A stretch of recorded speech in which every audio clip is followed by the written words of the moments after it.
Well, good morning. The arts are very important to Chattanooga, and the study quantifies that, and it shows that there's a $172 million impact from the arts. But I think that while this economic impact is important, the impact beyond the dollars are equally important. And when I think about the widespread qualitative impact of the arts, three areas quickly come to mind that Bob mentioned. First is education. The arts play a major role in keeping students engaged and giving them the skills they need to succeed in the 21st century workforce. But there is one specific example that speaks volumes. There was an elementary student in Chattanooga who the faculty had virtually given up on because of his bad behavior and his truancy, but the principal personally intervened. She persuaded him to operate the spotlight for plays. His attendance improved and the faculty witnessed a complete transformation. At the end of the school year, the principal told the boy she needed him to come back in the fall and operate the spotlight. But he said no. He said, I'm going to be on the stage next year. Turn the kid's life around, and this is the power of the arts in education.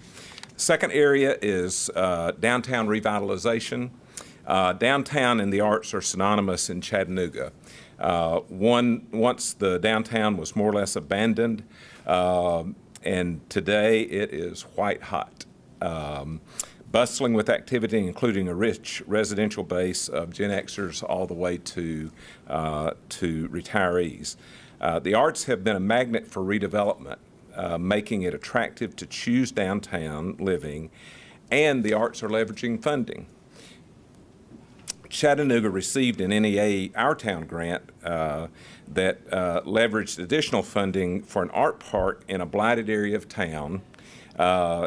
Today, a multi-million-dollar business complex is being built next to that park that was once blighted, and the park continues to positively transform the area.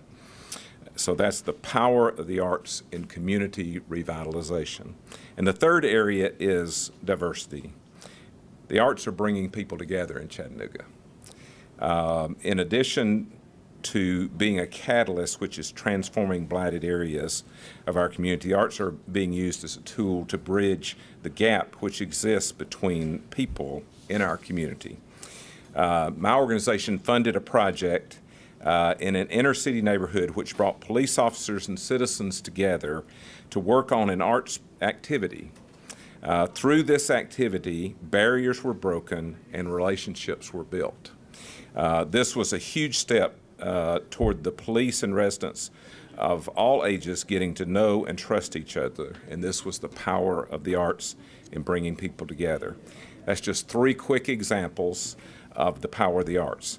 My hope is that wherever investments, and I'll underline that term investments, Ben, wherever investments in the arts is the topic, whether it be in Congress or at the State House or at City Hall, that those who are considering whether the investment is worthwhile, that they will look at the economic impact, which is sizable, but that they will also look beyond those numbers to the incredible impact the arts are having on the entire community every day. Thank you.